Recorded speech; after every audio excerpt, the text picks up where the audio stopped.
MrBeast is one of the most biggest YouTubers on the entire platform, and whether you love him or hate him, he is incredibly successful. Like, for example, the time he made Squid Game, and then Netflix shamelessly copied him by doing a second season. And also, MrBeast has had loads of controversy. For example, the time one of his friends, Chris the Meme God, now known as Chris, came out as trans. That was apparently a huge thing for some reason. But I'm gonna set the Carl effect aside for this video because something has happened that I never thought MrBeast would actually be involved in, and that is a lawsuit. Now, this isn't some, like, you know, attention-grabbing little YouTuber trying to sue him for some money. This is MrBeast actually filing a lawsuit on someone. More importantly, his own company, MrBeast Burgers. So if you didn't know, a couple years ago, MrBeast started a brand called MrBeast Burgers. It was basically a fast food chain, McDonald's, KFC. You could get burgers. Now, the MrBeast Burger menu had many great items. For example, the Chandler style, the Chris style, the Beast Burger, and then who could forget the Carl grilled cheese. Now, I'll be honest, I've never had a MrBeast burger in my entire life, but the Carl grilled cheese, it looks like something you'd make in the fridge at like 3 in the morning when there is literally no food in the house. Like, you are that down bad, you are just closing the fridge and opening it again, hoping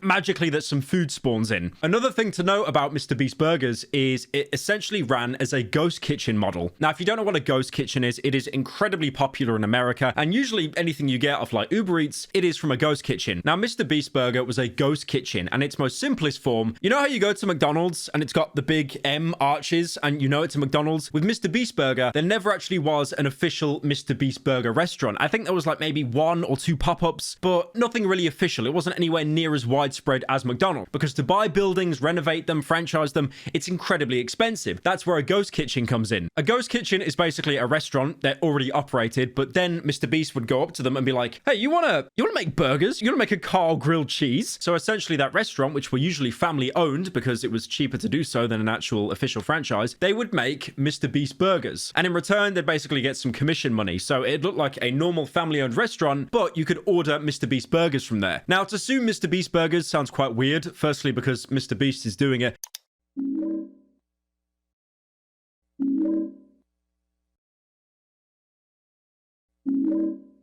But also, that is hundreds of completely unique and different restaurants. But the lawsuit actually states that many customers cited the food as inedible that was delivered to customers. Now, I'm sure we've all had that experience where we order something, we order a burger or some fries, and it looks like ass. And depending on your state, maybe you'll eat it, maybe you won't. And maybe you'll be one of those people that eats it, enjoys it, and then does a refund anyway. Now, back to that ghost kitchen model. It's great because it's, you know, very easy to do. You're setting up family restaurants, you're actually helping small businesses. But again, the problem is in the actual solution, because by having so many completely different restaurants, you could get some great family-owned businesses, or you could get someone that appeared in Hell's Kitchen. Now, the thing is with the ghost kitchen model, like I said, the positives, you're helping a small family business. That's great. But the downside is you're also helping loads of small family-owned businesses. So the quality of food in each restaurant can massively differ. Like, I would not be surprised if some of the restaurants that offered up kitchen space for MrBeast burgers, they probably appeared on an episode of Gordon Ramsay, Hell's Kitchen USA. Sorry, not Hell's Kitchen USA. That's the one that was staged and stuff. I'm on about Kitchen Nightmares USA, the one that was also probably staged, but a little bit less so. And it really sucks to see, because like when MrBeast launched it, he was incredibly hyped about it, and he was just, you know, he made so many videos talking about it. I opened up the world's first free restaurant, and if that wasn't enough, I also paid people to eat at my restaurant. We haven't even opened yet, and the police just told us they had to shut down a mile of traffic, and there's 1,000 cars in line. Put it on up.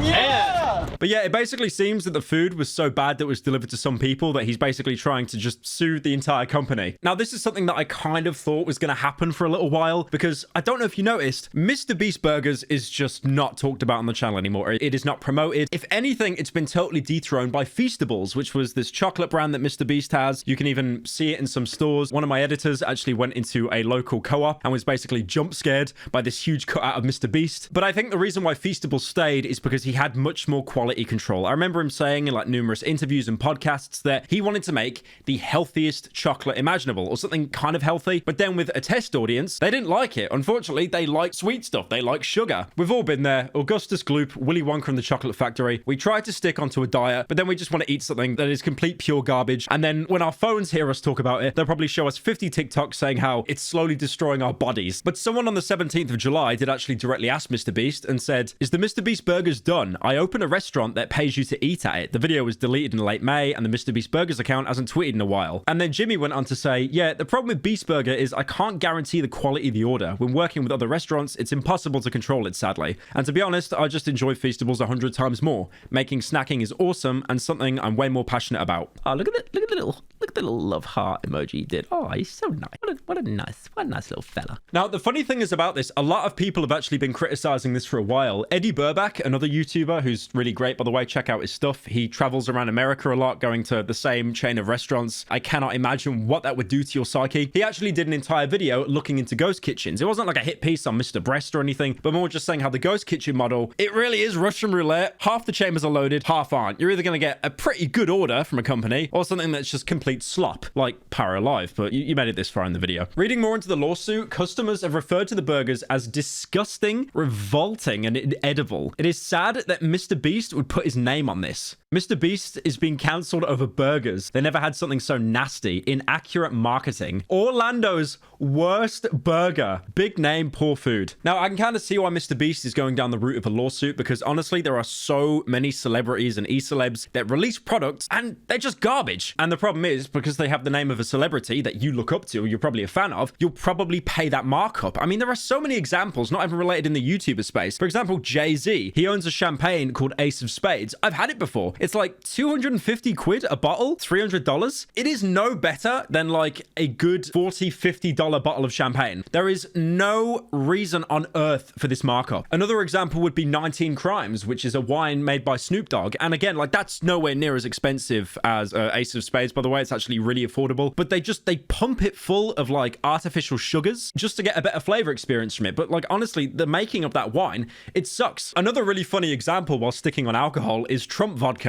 Donald Trump released his own brand of vodka, despite the fact that he never drinks. Like, he has never drank alcohol in his entire life. He's completely teetotal. So that should really go to show that you have famous people creating products solely for money. It's on the same level of these fitness influencers that'll promote like C4 pre-workout and all this other garbage that you just don't need. Now, MrBeast's lawyer has basically said in a statement, because the quality and fan customer satisfaction are paramount above all else for MrBeast, he expected that his fans would be the recipients of excellent customer service and superior branded food products. I'm not sure about the customer service bit, because most of it was ghost kitchens. I mean, like, I guess you couldn't really sue the Uber driver if he delivered the food and it was intact. Unfortunately, however, because virtual dining concepts were more focused on rapidly expanding the business as a way to pitch the virtual restaurant model to other celebrities for its own benefit, it was not focused on controlling the quality of the MrBeast burger customer experience and products. So this lawsuit overall is basically a huge W for MrBeast, because two things. First of all, he's actually, you know, culling a project that didn't work out. I mean, he's got his Feastables now, which is still a product that you eat, but he has much more control over. And he's, you know, diminishing a product that he's not really happy with. And secondly, as well, it shows that he really cares. I don't think you would actually take a company that you own to court if you weren't happy with it. Most people will kind of just, you know, quietly retire it. There are so many YouTubers that bring out products that are just awful, and then they quietly put it on the shelf. I probably got half of it on the shelf behind me. I've got like an amaranth fart jar somewhere over there. But it really does show overall that with, you know, the product, he cares. I'll be honest, I've never had a Mr. Breast burger in my life. Probably never would. Because unfortunately, I'm that kind of person that if I have fast food and I'm not violently hungover, I just feel like a complete slug afterwards. So yeah, honestly, massively disappointed that the MrBeast burger franchise is no longer, and I can't get a Carl grilled cheese. Why live? Why live? Like, the last video I talked about was pretty depressing, but no Carl grilled cheese? Bros, it's over. It's over.